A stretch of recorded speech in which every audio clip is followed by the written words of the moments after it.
2:47 p.m. St. Catherine's Medical Center break room. Your nappy hair is a health violation. Hold still. Dr. Marcus Wellington grabs Maya Johnson's chin, forcing her head back. His $15,000 Rolex catches light as the electric razor buzzes to life. "Don't touch me!"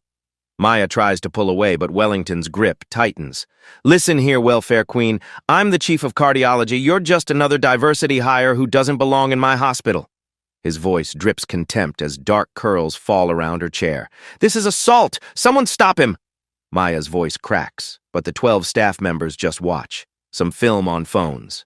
Wellington flicks hair onto her white scrubs, grinding strands under Italian leather. "There. Now you look professional instead of like some ghetto trash." Maya's hands tremble, clutching her simple navy cardigan. A small platinum pin hides beneath her hospital badge. "Have you ever witnessed injustice so brutal it made your blood boil?" 2:45 p.m., 2 minutes.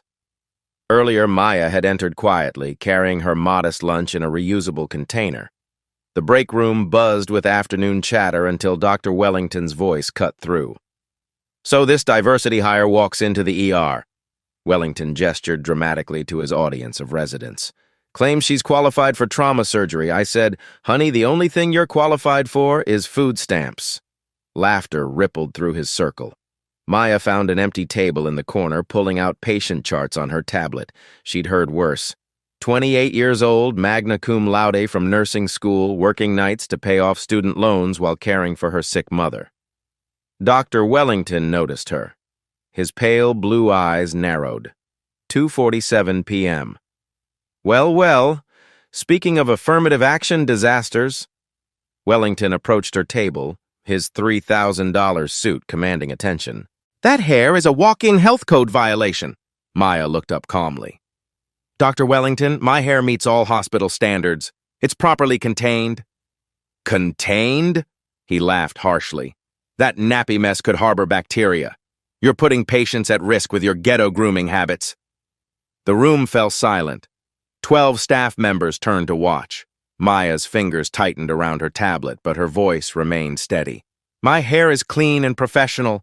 I've never had a single hygiene complaint in 3 years here." 3 years too many. Wellington grabbed the electric razor from a maintenance cart. "Time for some real hygiene standards. Your nappy hair is a health violation. Hold still." Wellington seized Maya's chin, forcing her head back. The razor buzzed to life as she struggled against his grip. "Don't touch me!" Maya tried to twist away, but his fingers dug into her jaw. "Listen here, welfare queen. I'm the chief of cardiology. You're just another diversity hire who doesn't belong in my hospital." His voice carried across the silent room as dark curls began falling. "This is assault! Someone stop him!" Maya's plea echoed off the walls, but the witnesses just stared. Some lifted phones to record. Others whispered behind their hands. None intervened. Dr. Sarah Kim, a first-year resident, started an Instagram live stream. "OMG, you guys, you won't believe what's happening at my hospital right now." The viewer count climbed. 23, 67, 156. Wellington continued his work, methodically shaving sections of Maya's hair while she fought back tears. "There we go. Now you look professional instead of like some ghetto trash who wandered in off the streets." He flicked the cut hair onto her white scrubs, then ground the strands under his Italian leather shoes. The sound was deliberate, cruel. Comments flooded Dr. Kim's live stream. Asterisk, "This is literally assault." Asterisk, "Someone call security." Asterisk, "Is this really happening in 2025? Asterisk, "What hospital is this?" The view count hit 312, then 458. Maya's humiliation was going viral in real time. "Please," Maya whispered, her professional composure cracking. "This isn't right." "What's not right," Wellington sneered, "is pretending you belong here. Your kind should stick to cleaning bedpans, not playing doctor with real patients' lives." A nursing supervisor, Janet Martinez, finally entered the room, but instead of stopping Wellington, she approached Maya. "What's all this commotion? Maya, you're causing a scene." Maya's eyes widened in disbelief. "I'm causing a scene? He just assaulted me." "Dr. Wellington is addressing a legitimate hygiene concern," Janet replied stiffly, avoiding eye contact with the live stream cameras. Maya's phone buzzed with a text message. The screen lit up. Board meeting starts in 8 minutes. Dad says don't be late for the 3 p.m. announcement. She quickly silenced the phone, but not before Wellington noticed her checking the time. Somewhere important to be? He mocked. Let me guess. The welfare office closes early? Another text appeared. The press conference is set. Are you ready for today? Maya's heart pounded. She glanced at the wall clock. 2:52 p.m., 8 minutes. As Maya shifted to hide her phone, several items slipped from her cardigan pocket. A first-class boarding pass fell to the floor. The destination was clearly visible. Medical Conference, Geneva. Wellington picked it up, frowning. Where'd you steal this from? Next came a VIP hospital parking permit. Executive-level access only. Then her wallet opened, revealing a Platinum American Express card and what looked like a Harvard Medical School alumni card. But Maya snatched them back before anyone could look closely. Probably fake, Wellington dismissed. You people are always trying to pretend you're something you're not. The live stream viewer count had reached 694. Comments were getting angrier. Asterisk, this doctor should be fired. Asterisk, post the hospital name. Asterisk, #justice for Maya trending now. Wellington stepped back to admire his handiwork. Maya sat with patches of hair missing, tears finally breaking free despite her efforts to maintain composure. Much better, he announced to his audience. Maybe now you'll remember your place in this hospital's hierarchy. Maya's tablet wallpaper briefly became visible as she reached for tissue, a family photo showing her with several people in expensive suits at what appeared to be a hospital groundbreaking ceremony. But the image disappeared too quickly for anyone to study it closely. Her phone buzzed again. 5 minutes until announcement. The board is assembled. Maya stood slowly, brushing hair off her scrubs with as much dignity as she could manage. Her voice was quiet but steady.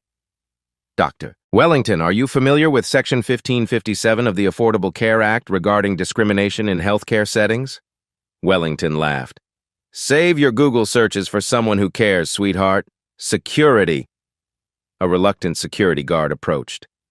Ma'am, I think it's best if you come with me. Maya looked around the room one final time. The live stream was now at 891 viewers. 12 staff members watched her humiliation. Her assailant stood triumphant. She checked her watch, an expensive Cartier that had been hidden under her scrub sleeve. Actually, Maya said quietly, I need to be somewhere in exactly 3 minutes. The platinum pin on her hospital badge caught the light one more time as she gathered her belongings. Most wouldn't recognize it, but it bore the seal of Harvard Medical School's highest academic honor. Time was running out. 2:54 p.m.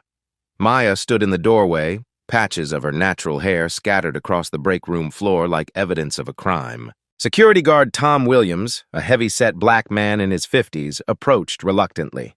Ma'am, please don't make this harder than it needs to be, Tom said quietly. Maya met his eyes. Tom, you've known me for 3 years. Have I ever caused trouble? Tom's jaw tightened. No, ma'am, you haven't. But I got my orders. Wellington smugly adjusted his tie. Finally, someone with sense. Remove this disruption from my hospital. The live stream viewer count climbed steadily. 1,247, 1,502, 1,798. Comments flooded Dr. Kim's screen. Asterisk, someone get her name and sue, asterisk. This is 2025, not 1925.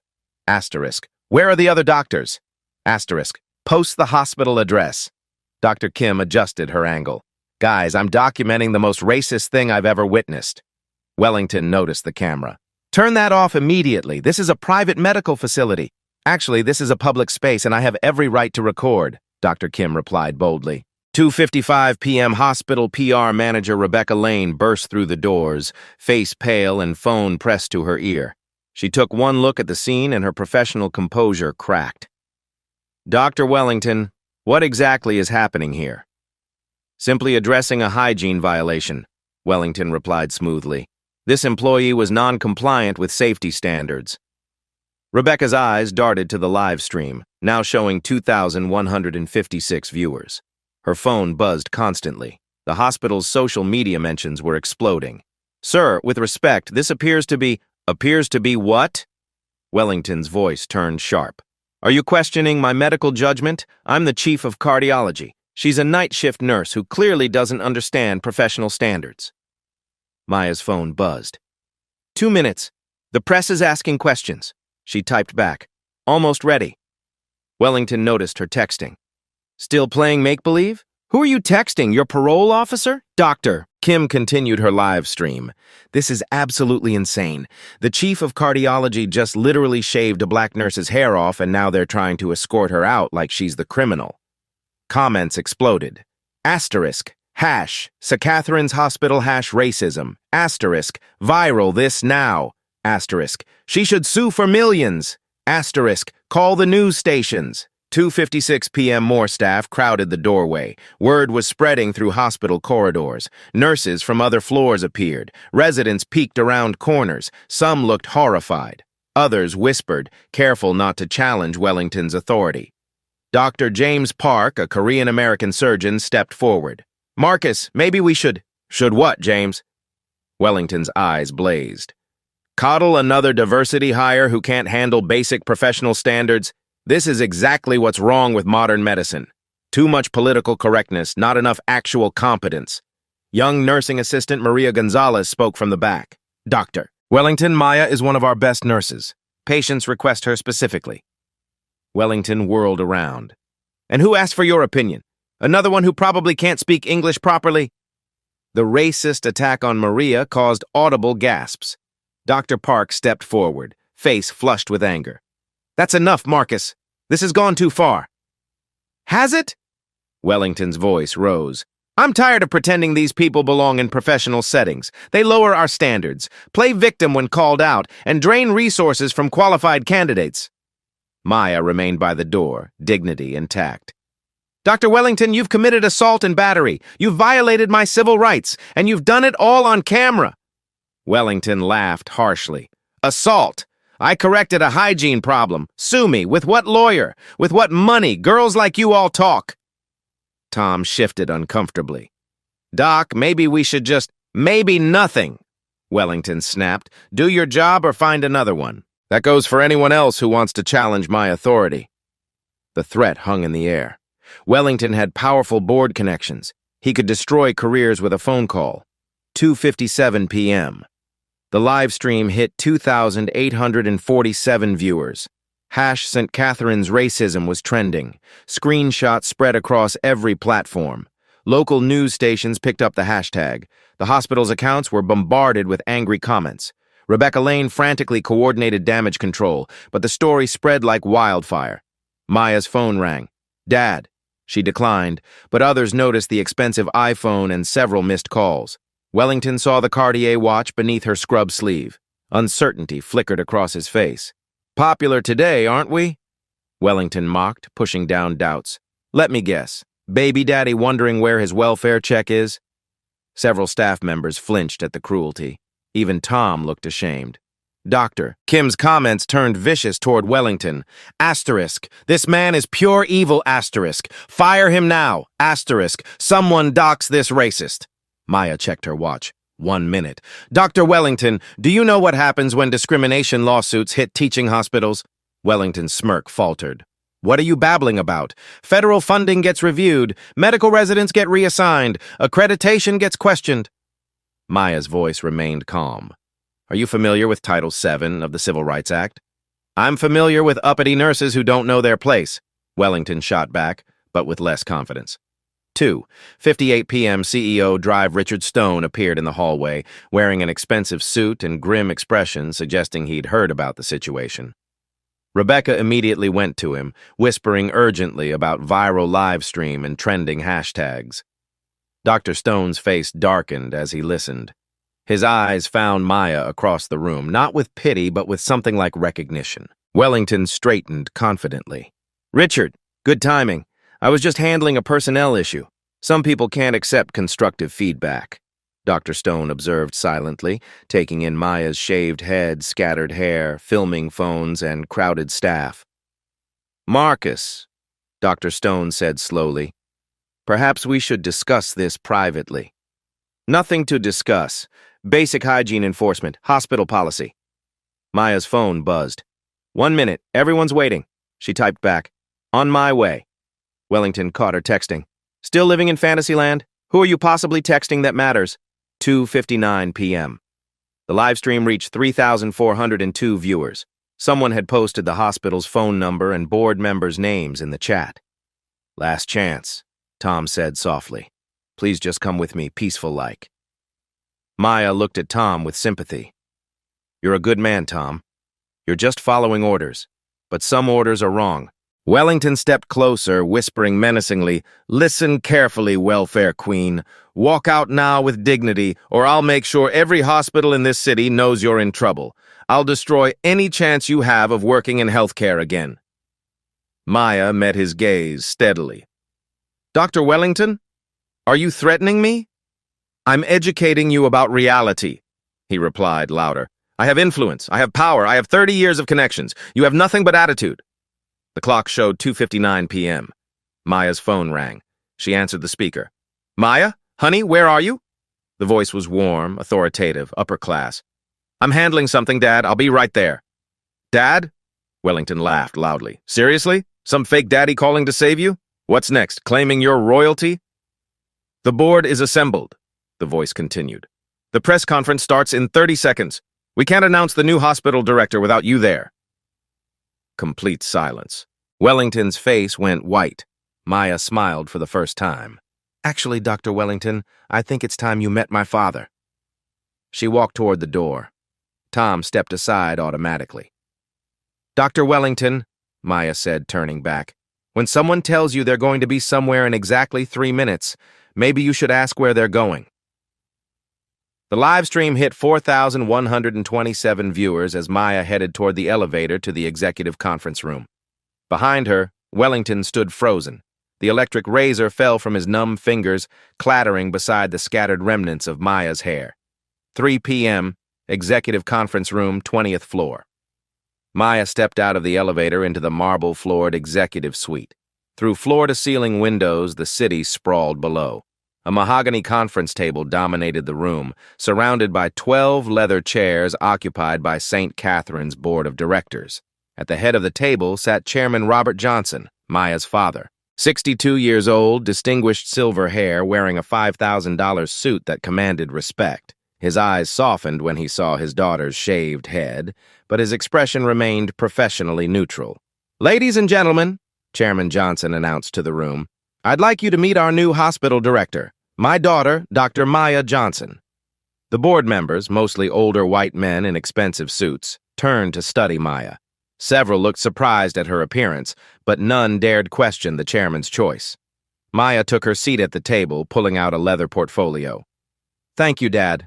Before we begin the press conference, I need to address an incident that just occurred downstairs. She opened her tablet, showing the live stream that was still running. The viewer count had exploded to over 8,000. 20 minutes ago, Dr. Marcus Wellington, our chief of cardiology, physically assaulted me in the break room. He shaved my hair without consent while making racist remarks. The entire incident was broadcast live and is now viral across multiple platforms. 3:01 p.m. break room simultaneously. Back in the break room, Wellington stood frozen as the implications crashed over him. The live stream was still running. Dr. Kim held her phone steady, capturing his pale, sweating face. Did she just say hospital director? Wellington whispered. Dr. Stone stepped into the room, his expression grim. Marcus, you need to come with me now. The CEO's tone left no room for argument. Wellington's legs felt weak as he followed Dr. Stone out of the break room, leaving behind the scattered hair and the watching eyes of 30 staff members. Tom Williams shook his head slowly. 3 years that girl's been working here. 3 years, and she never once acted like she was better than anybody else. 3:02 p.m., executive conference room. Maya continued her presentation to the board. As you can see from the social media metrics, this incident is causing severe reputational damage to our institution. She pulled up real-time statistics on the wall monitor. Asterisk Twitter. #St. Catherine's racism trending with 47,000 tweets. Asterisk Instagram. 15,000 posts tagged with #justice. For Maya asterisk. TikTok. Original video shared 23,000 times in 20 minutes, asterisk Facebook. 156 news articles already published. Our hospital's Google reviews have dropped from 4.2 stars to 1.8 stars in the past hour, Maya reported clinically. We've received 847 phone calls, 90% demanding Dr. Wellington's termination. Board member Patricia Westbrook, a sharp-eyed woman in her 70s, leaned forward. Maya, I'm sorry this happened to you. What are you recommending? Maya's voice remained steady and professional. Dr. Wellington committed assault, battery, and violated multiple federal civil rights statutes. But more importantly, his behavior reveals systemic issues that need immediate correction. She clicked to the next slide showing hospital employment statistics. Currently, our physician staff is 78% white male, 12% white female, 7% Asian, and only 3% Black or Hispanic. Our nursing staff shows better diversity, but leadership positions remain overwhelmingly white. Chairman Johnson nodded grimly. What's your proposed solution? Complete overhaul of our hiring, promotion, and disciplinary processes, zero tolerance for discrimination, mandatory bias training for all staff, and immediate termination of Dr. Wellington. 3:03 p.m., CEO's office Dr. Stone closed his office door and turned to face Wellington, who slumped in a chair like a deflated balloon. Marcus, in 30 years of hospital administration, I've never seen anything this catastrophic, Dr. Stone said quietly. Do you understand what you've done? Wellington's voice was barely a whisper. I didn't know who she was. That's exactly the problem, Dr. Stone exploded. It shouldn't matter who she was. You assaulted an employee! You made racist comments on camera! You've destroyed this hospital's reputation! Wellington looked up with desperate eyes. Richard, we've been friends for 20 years. There has to be something. There's nothing! Dr. Stone cut him off. The board is meeting right now. Maya Johnson, the woman whose hair you shaved, is about to become my boss, and the first item on her agenda is your termination. Wellington's face crumpled. My career, my reputation. Should have thought about that before you decided to humiliate someone based on the color of their skin. 3:04 p.m., executive conference room. Maya addressed the board with calm authority. I propose we handle this crisis in 3 phases: immediate response, short-term reform, and long-term systemic change. She clicked to her detailed action plan. Phase 1, immediate response, asterisk doctor. Wellington's termination effective immediately, asterisk public apology from hospital leadership, asterisk press conference announcing our commitment to change, asterisk establishment of $50,000 diversity scholarship fund. Board member James Harrison, an elderly man with kind eyes, raised his hand. Maya, how do we address the legal ramifications? I won't be filing personal charges, Maya replied. But we need to cooperate fully with any federal investigation. The Department of Health and Human Services will likely review our civil rights compliance. She clicked to the next slide showing financial projections. Phase 2, short-term reform, asterisk hire chief diversity officer within 30 days, asterisk. Implement anonymous reporting system for discrimination, asterisk. Mandatory 40-hour bias training for all staff, asterisk. External audit of hiring and promotion practices, asterisk. Cost $2.3 million over 12 months. Patricia Westbrook studied the numbers. What about our federal funding? We receive $47 million annually in Medicare and Medicaid reimbursements. That's exactly why we need to act decisively, Maya responded. Discrimination violations could jeopardize every federal dollar we receive. The financial risk of inaction far exceeds the cost of reform. 3:05 p.m. Hospital corridors. News of Maya's identity spread through the hospital like wildfire. Staff members gathered in small groups, whispering in amazement. Maya Johnson is the new director? The girl who brings her lunch in Tupperware is about to run this place? She used to help me with my charting when I was struggling. Never acted superior. Wellington picked the wrong person to mess with. In the break room, Dr. Kim was still live streaming to over 12,000 viewers. Guys, this is incredible. The nurse he attacked is actually the daughter of the hospital board chairman. She's about to become the hospital director. Comments flooded in. Asterisk, best plot twist ever. Asterisk, justice is served. Asterisk, she played the long game. Wellington is finished. 3:06 p.m. Executive Conference Room. Maya concluded her presentation with Phase 3, Long-Term Systemic Change, Partnership with Historically Black Colleges for Recruitment, Mentorship Programs for Underrepresented Medical Students, Community Health Initiatives Targeting Underserved Populations, Annual Diversity and Inclusion Audit by External Firm, Goal, 40% Leadership Diversity within 3 years. Chairman Johnson looked around the table. All in favor of Maya's comprehensive plan? 12 hands raised unanimously. Motion carried. Maya, you have the board's full support. Maya stood, her shaved head held high with quiet dignity. Thank you. Now, shall we address the press? She walked to the window overlooking the hospital entrance. Below, news vans were arriving. Protesters had gathered with signs reading "Justice for Maya" and "Fire Racist Doctors." Her phone buzzed with a text from Tom Williams. Dr. Johnson, we're all proud of you. That man finally got what he deserved. Maya smiled for the second time that day. She touched her shaved scalp gently, feeling the rough stubble where her natural hair had been.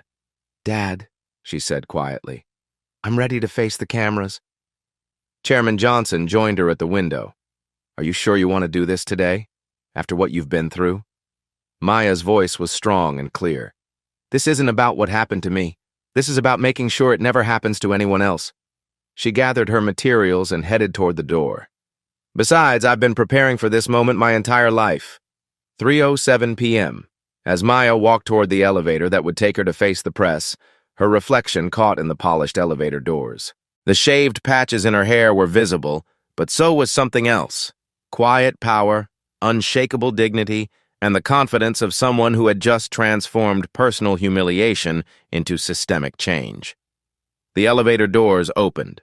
Dr. Maya Johnson, hospital director, stepped inside. 3:08 p.m., hospital main lobby. Maya emerged from the executive elevator into the main lobby, now transformed into a media circus. 7 news vans lined the circular drive. Reporters from Channel 4, Channel 7, and CNN pushed forward with microphones. Hospital security struggled to maintain order as protesters chanted outside the glass doors. Justice for Maya! Fire racist doctors! The lobby's marble floors echoed with the clicking of cameras and shouting questions. Maya walked calmly through the chaos, her shaved head held high, still wearing her simple navy cardigan over scrubs. The contrast between her modest appearance and her newfound power was striking. Dr. Johnson! Dr. Johnson! Reporters shouted over each other. Maya approached the makeshift podium set up by the hospital's PR team. Rebecca Lane, still pale from the earlier crisis, handed her a microphone with trembling hands. Ladies and gentlemen, Maya began, her voice carrying clearly over the crowd. My name is Dr. Maya Johnson, and as of today, I am the new hospital director of St. Catherine's Medical Center. A hush fell over the room. 3:10 p.m., CEO's office. Simultaneously, Dr. Wellington sat across from Dr. Stone, who was reading from a legal document with a grim expression. Marcus, this is your termination letter. Effective immediately, you are relieved of all duties as chief of cardiology. Your hospital privileges are revoked and security will escort you from the premises. Wellington's hands shook as he read the charges. Assault and battery of hospital employee. Violation of Civil Rights Act Title VII. Creating hostile work environment. Conduct unbecoming a medical professional. Damage to hospital reputation. Richard, please. Wellington's voice cracked. I have a mortgage, kids in college. This will destroy me. Dr. Stone's face remained stone cold. You should have considered that before you decided to humiliate a colleague based on her race. Your actions have cost this hospital millions in reputation damage and potential legal liability. Wellington tried one last desperate appeal. It was just... I was having a bad day. I didn't mean... Marcus, Dr. Stone interrupted. I've reviewed the security footage. You planned this. You grabbed that razor deliberately. You made calculated racist remarks. This wasn't a moment of poor judgment. This was systematic abuse of power. 3:11 p.m. Main lobby press conference. Maya continued addressing the packed lobby, now silent except for clicking cameras. 2 hours ago, Dr. Marcus Wellington, former chief of cardiology, physically assaulted me by shaving my hair without consent while making explicitly racist statements. The attack was witnessed by over 30 staff members and broadcast live to thousands of viewers online. She paused, letting the gravity sink in. Some of you might ask why I didn't immediately reveal my identity or my family connection to this hospital. The answer is simple. I wanted to experience firsthand what our employees face every day. Maya pulled out her tablet, displaying statistics on the large screen behind her. Here are the facts about discrimination in healthcare. Black nurses report experiencing workplace racism at rates 340% higher than white colleagues. Only 6% of hospital CEOs nationwide are black women. Discrimination lawsuits against hospitals increased 67% in the past 3 years. Patient outcomes improve by 23% when care teams reflect community diversity. Channel 7's lead reporter, Sarah Martinez, raised her hand. Dr. Johnson, what specific actions will you take against Dr. Wellington? Maya's response was measured and precise. Dr. Wellington has been terminated effective immediately. However, this isn't about one individual. This is about systemic change. She clicked to her next slide, showing financial data. St. Catherine's Hospital receives $47 million annually in federal funding. Under Section 1557 of the Affordable Care Act, healthcare institutions that receive federal funding cannot discriminate based on race, color, or national origin. Violations can result in complete loss of federal support. The financial implications sent murmurs through the crowd of reporters. 3:13 p.m., Security Office Wellington sat in security holding, watching Maya's press conference on a small television. His face was ashen as he heard his career being systematically dismantled. Security Chief Dave Torres approached with a box of Wellington's personal belongings. Dr. Wellington, I need your hospital ID, parking pass, and office keys. Wellington slowly removed his lanyard, hands trembling. The weight of his destroyed reputation settled on his shoulders like a crushing burden. Dave, you know me. I've worked here for 15 years. I'm not a bad person. Dave's expression remained professional but sympathetic. Dr. Wellington, I saw that video. What you did was wrong. My daughter's a nurse. If someone treated her like that, I'd want them gone too. Wellington stared at his hospital ID photo, taken when he was younger, more confident, back when he thought his position made him untouchable. 3:15 p.m., main lobby. Maya continued her presentation with devastating precision. Let me share the real cost of workplace discrimination. Financial impact on St. Catherine's annual. Staff turnover among nurses of color, 67% versus 23% for white nurses. Replacement and training costs, $890,000 discrimination lawsuit settlements, $2.3 million decreased patient satisfaction scores, loss of $1.2 million in performance bonuses total cost, $4.4 million per year. The numbers hit the room like a physical blow. Hospital board members in the back nodded grimly. They'd seen these figures in private meetings. CNN's medical correspondent, Dr. Patricia Williams, stepped forward. Dr. Johnson, critics might say this incident is being blown out of proportion. How do you respond? Maya's voice remained calm but carried steel underneath. Dr. Williams, when a senior physician physically assaults a colleague while making racist statements and 30 witnesses do nothing to intervene, that's not an isolated incident. That's institutional failure. She clicked to video testimony from hospital staff. Tom Williams, security. I knew it was wrong, but I was afraid of losing my job. Maria Gonzalez, nursing assistant. He called me and others' names before. We just stayed quiet. Dr. James Park, surgeon. I should have stopped it immediately. I was a coward. Maya addressed the camera directly. This is what systemic racism looks like. Not burning crosses or obvious hatred, but everyday humiliation that people accept as normal. 3:17 p.m. Wellington's former office hospital maintenance staff were already removing Wellington's nameplate from his office door. Inside, his medical degrees, awards, and family photos were being packed into boxes. His secretary, Jennifer, worked with red eyes. She'd witnessed Wellington's discriminatory behavior for years, but never spoke up, afraid of retaliation. 15 years, she whispered to herself, gone in one afternoon. Dr. Park appeared in the doorway. Jennifer, how are you holding up? She looked up, tears threatening. Dr. Park, I should have reported his behavior years ago. I kept records. The racist jokes, the comments about those people. I was too scared. Dr. Park sat down across from her. Jennifer, it's not too late. Dr. Johnson will want to see those records. You can still do the right thing. 3:18 p.m., main lobby. Maya moved to her final phase, the ultimatum that would reshape the hospital forever. Effective immediately, St. Catherine's Medical Center is implementing the most comprehensive anti-discrimination program in the country. Phase 1. Immediate actions. Asterisk. Zero tolerance policy. First offense results in suspension. Second offense termination. Asterisk.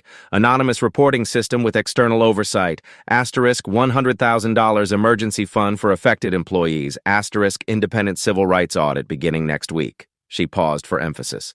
Phase 2. Structural reform. Asterisk. All management positions to be 40% diverse within 18 months. Asterisk partnership with Howard University Medical School for physician recruitment. Asterisk mandatory 60 hours annual bias training. Failure to complete results in termination. Asterisk patient advocacy program in 8 languages. The scope of change was breathtaking. Several board members shifted uncomfortably. This was more aggressive than they'd expected. Phase 3. Accountability. Asterisk. Monthly public reporting of diversity statistics. Asterisk. Community Oversight Board with enforcement powers. Asterisk. $2 million annual investment in underserved community health. Asterisk. Personal liability for supervisors who ignore discrimination. Channel 4's anchor Robert Hayes pressed. Dr. Johnson, some physicians might resist these changes. How will you ensure compliance? Maya's response was swift and uncompromising. Any physician who cannot treat colleagues and patients with equal dignity regardless of race has no place in modern medicine. They're welcome to find employment elsewhere. 3:20 p.m., hospital loading dock. Wellington walked slowly toward his BMW, carrying a single box of personal belongings. Security guard Tom Williams accompanied him, maintaining professional distance. Dr. Wellington, Tom said quietly, for what it's worth, I hope you learn from this. Wellington looked back at the hospital where he'd built his career. Through the windows, he could see Maya still addressing the press, systematically dismantling everything he'd thought made him powerful. Tom, Wellington said, his voice hollow, I spent 30 years climbing to the top of this hospital. It took 30 minutes to lose it all. He got into his car and drove away, leaving behind not just his job, but his entire identity. 3:22 p.m., main lobby conclusion. Maya concluded her press conference with quiet authority. To every healthcare worker watching this, you deserve dignity, you deserve respect, you deserve a workplace free from harassment and discrimination. To every patient in our community, you deserve care from professionals who see your humanity first, regardless of the color of your skin. And to anyone who thinks they can abuse their power without consequences, the era of silence is over. She stepped away from the podium as reporters shouted follow-up questions. The live stream viewer count had reached 47,000. Maya's protocol was trending nationwide. Maya walked back toward the elevator, her modest cardigan and hospital scrubs a stark contrast to the executive power she'd just displayed. As the elevator doors closed, her reflection showed a woman who had transformed personal humiliation into institutional revolution. The quiet power of systematic change had won over the loud abuse of temporary authority. 1 week later, 3:15 p.m., Maya stood in her new corner office, formerly Wellington's domain. The mahogany desk now held patient satisfaction reports and diversity implementation plans instead of golf trophies and medical journal ego pieces.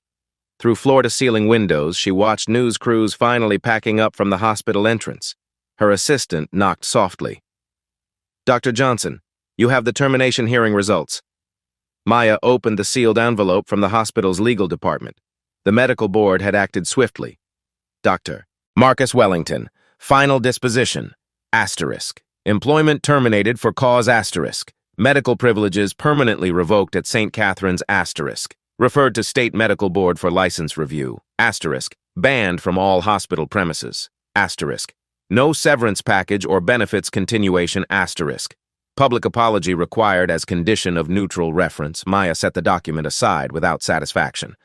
This was justice, not revenge. 3:20 p.m. Hospital break room, the same location.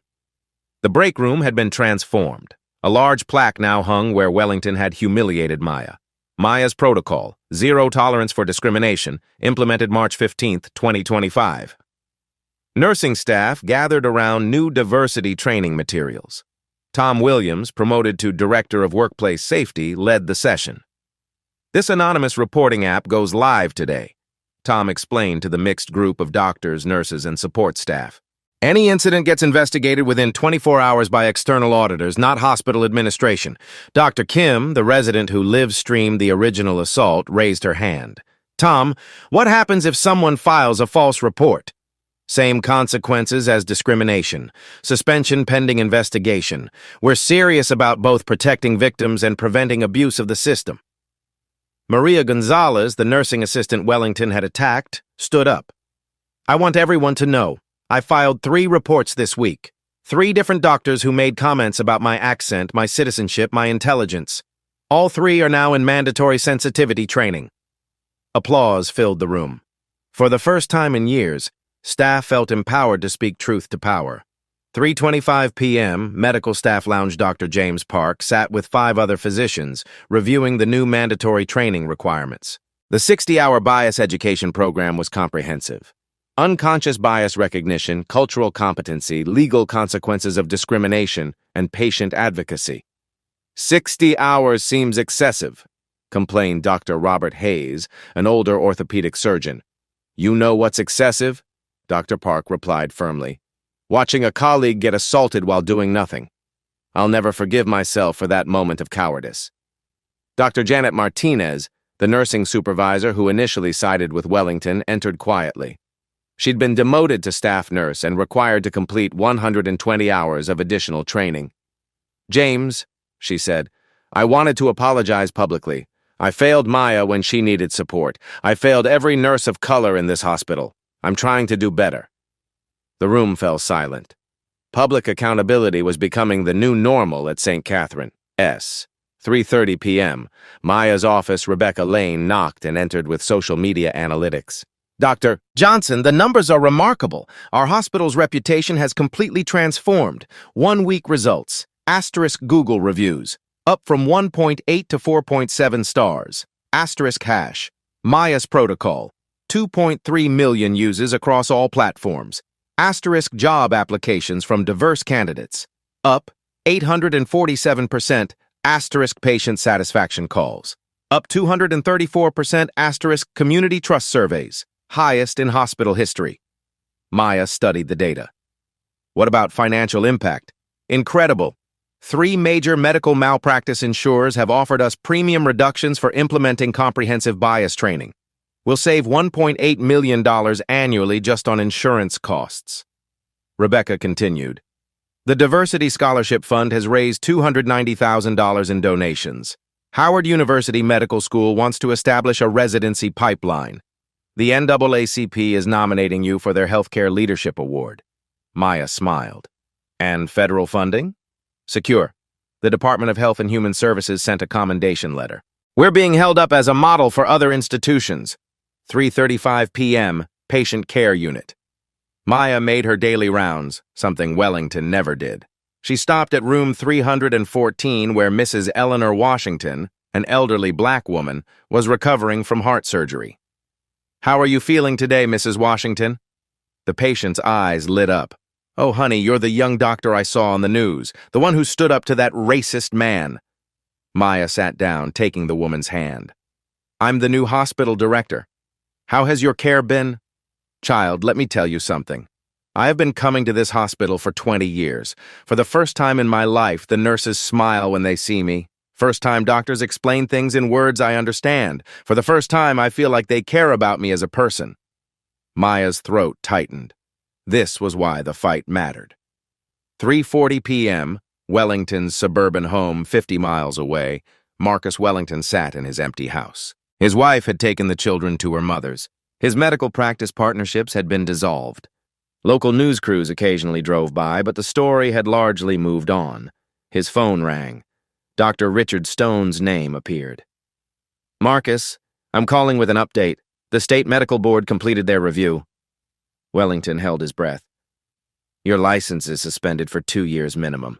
You'll need to complete extensive rehabilitation, including bias training, community service, and psychological evaluation. Even then, reinstatement isn't guaranteed. Wellington's career was effectively over. At 45, he faced starting completely over, if anyone would hire him. Richard, I know you probably hate me, but I want you to know I've been watching the news coverage. Dr. Johnson is remarkable. Maybe this needed to happen. The line went quiet for a long moment. Marcus, acknowledgement isn't enough, but it's a start. SAR, 3:45 p.m. Hospital Auditorium.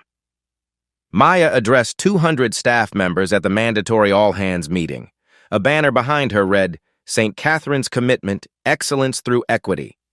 Today marks 1 week since we began transforming this institution. Here's what we've accomplished. Immediate changes implemented. *23 discrimination reports filed and investigated. *8 physicians completed accelerated bias training. *5 supervisors removed from management roles. *3 new partnerships with minority-serving medical schools. Anonymous reporting system fully operational with 98% staff participation. She clicked to implementation metrics. Systemic reform progress. Chief Diversity Officer hired. Dr. Patricia Williams, former CNN correspondent. Community Oversight Board established with enforcement powers. $2. 1 million budget allocated for bias reduction programs. 127 hospitals nationwide requesting consultation on Maya's protocol. Federal recognition as Model Institution for Healthcare Equity. Dr. Park stood up. Dr. Johnson, how do we measure success long-term? Maya's response was precise. 3 metrics matter. Patient outcomes by race must be statistically equal within 2 years. Staff retention among underrepresented groups must match or exceed majority retention. Community trust surveys must show continuous improvement. She paused, looking across the diverse faces in the audience. But the real measure of success is simpler. Can every person in this room go to work without fear of discrimination, humiliation, or abuse? Can every patient receive care based on their medical needs rather than the color of their skin? Tom Williams stood and began applauding. The entire auditorium rose in sustained ovation. 3:50 p.m., Maya's office. As the meeting concluded, Maya returned to her office. On her desk sat a handwritten letter.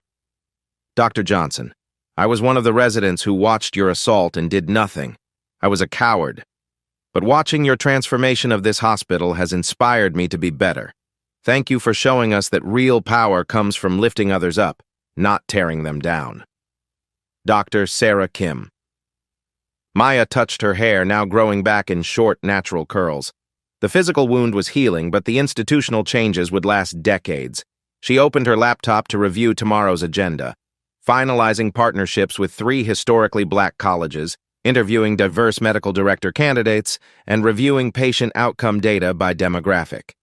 The quiet revolution continued, one policy change at a time. Outside her window, the sun set over a hospital that had been fundamentally transformed, not through violence or revenge, but through systematic, intelligent reform that proved dignity could triumph over discrimination. 1 year later. March 15, 2026, Maya stood at her office window, watching the morning shift change at St. Catherine's Medical Center.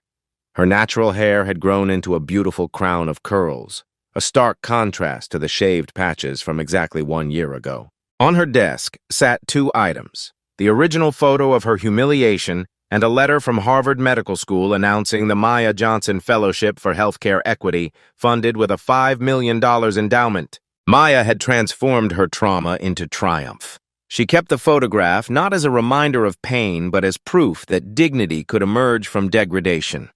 The assault that was meant to silence her had instead amplified her voice nationwide.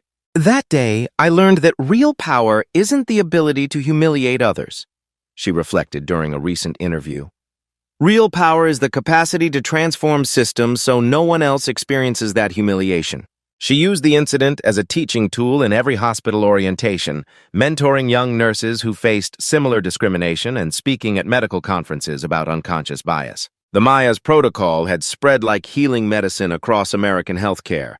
847 hospitals in 23 states implemented the full program. Workplace discrimination incidents down 67% nationally. Healthcare worker diversity up 234%.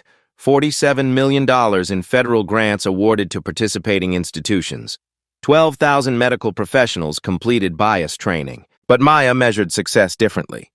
Statistics matter, but individual stories matter more, she said. Maria Gonzalez had been promoted to nursing supervisor. Dr. James Park now led the hospital's bias prevention committee.